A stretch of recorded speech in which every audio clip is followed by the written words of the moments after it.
Good morning. Grabe ang lamig.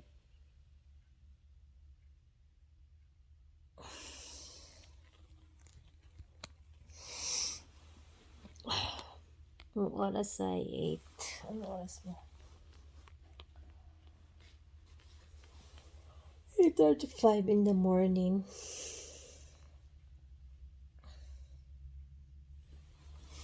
Sobrang lamig, guys. Ito comforter. Tapos yung makapal na kumot. 2 beses ko siyang finold. Tapos comforter. Nung nakaraang araw, nag--6. Wow. Buti na lang, Monday yata yun. Sunday, Monday. Monday wala akong work.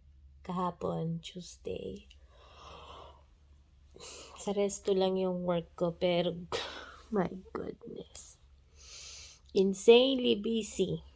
Pagdating ko 5 o'clock, meron ng customer kumakain. Hanggang mga 8:30 non-stop, dalawa lang kami ng manager na Vietnamese. Hindi ko alam kung buntis siya eh.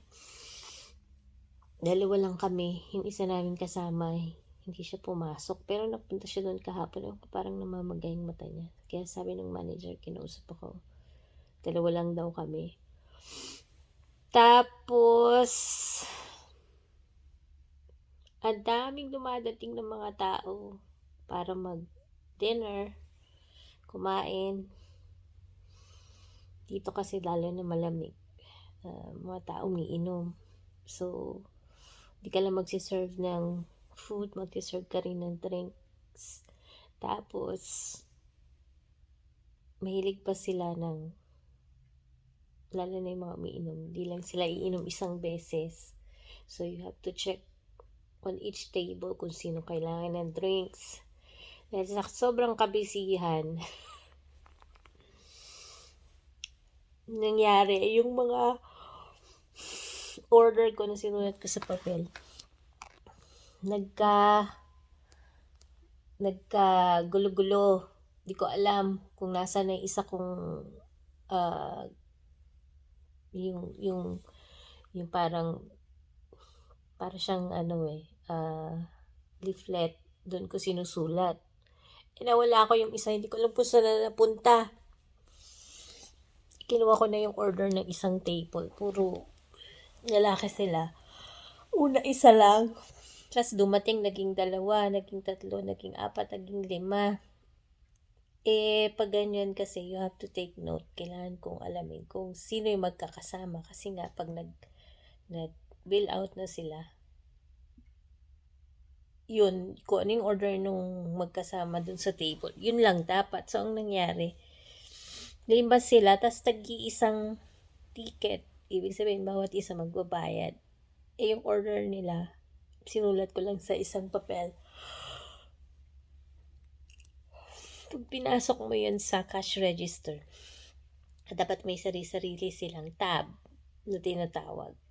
Kaya ang nangyari, my goodness, kinuha ko na yung order nila. Tapos nawala ko yung papel, di ko alam kung saan napunta. So, bumalik na naman ako doon. Kinuha ko na naman yung order nila. Tapos, pag naubos na nila yung drink, usually mga beer bottle.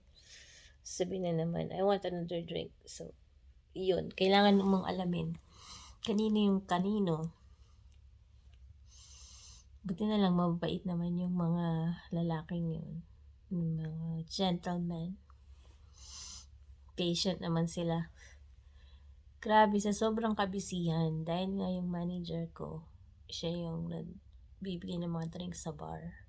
So, ako nagtitake ng order. Tapos, utos pa siya ng utos sa akin.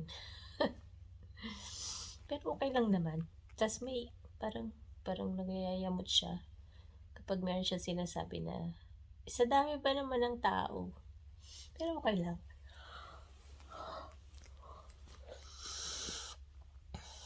Tapos pagdating ko kagabi, 10:30 na. Nag-work ako 5 hanggang 10:30. Siguro mga past 10. Yan. Basta yung last table ko na mag-asawa, kumain sila ng steak. Tapos nag-drinks sila. Grabe, order sila ng order ng drinks. Paulit-ulit. Kaya ang haba nung ticket ng bill. Kasi nga, usually may mga customer na tapos kumain, naglalaro pa sila kasi merong gaming machine. Yung iba kasi doon, nananalo sila. Hanggang naglaro sa machine. Ang napanalo niya $700. So, di ba? Wow. Yun.